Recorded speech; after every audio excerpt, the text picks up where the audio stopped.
3 года с освобождения Бучи. Самый массовый призыв за 14 лет. Конференция о ценностях будущей России. Вы смотрите новости с еженедельного митинга у посольства России в Лиссабоне. Сегодня 5 апреля, 14:30. 30 марта, третья годовщина освобождения Бучи от оккупации российскими войсками.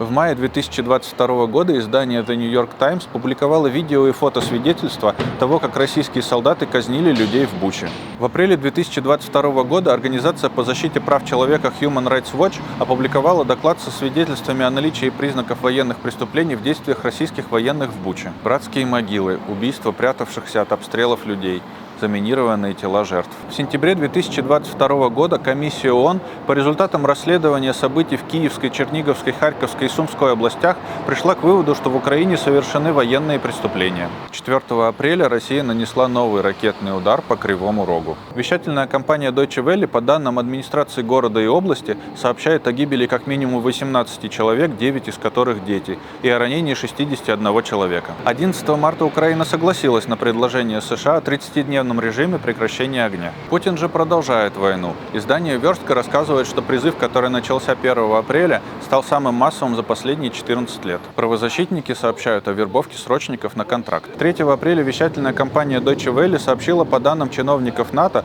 что с начала полномасштабной войны в Украине российская армия потеряла свыше 900 тысяч человек, из которых 250 тысяч убитыми.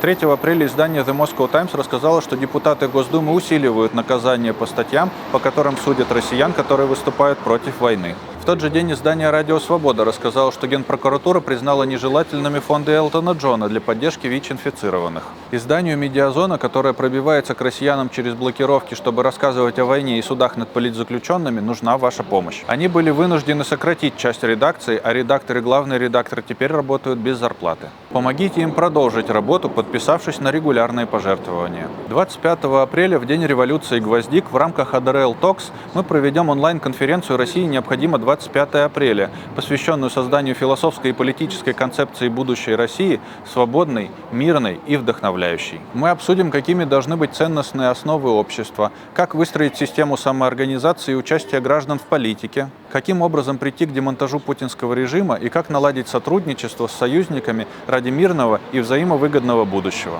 Присылайте свои идеи и размышления на info@adrl.pt. Самые интересные мы обсудим на круглых столах. Начните самоорганизацию уже сейчас и поддерживайте сбор для больницы школ Украины, рассказывая об онлайн-выставке «Нет войне». Пруфы и ссылки в описании. Подписывайтесь и помогайте.